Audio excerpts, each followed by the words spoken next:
Unapigwa mwingi huu hapo. Wewe tulia wewe. Inazungushwa namna hiyo. Inapigwa kisi. Wewe pachupachu hiyo. Inatulizwa kama chuma. Watu imetulia hiyo. Pigwa bao la hatari. Mfalme akaona mbona kama vile vijana wanataka kunitoa kimasomaso. Sasa huyu mwamba anamwangalia mchezaji mpya, mbona kama vipi huyu? Ni kama anamjua hivi.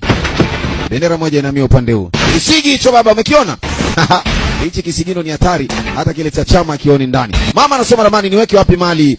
Nikapigwa kisigi hicho hapo. Nikatulizwa. Ni visigino kwa kwenda kia. Sasa tutajua. Nikapigwa huko.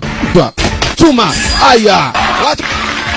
Mwamba kinywele cheupe anashangaa ngoma pachupachu hiyo. Inatulizwa kama chuma. Watu imetulia hiyo.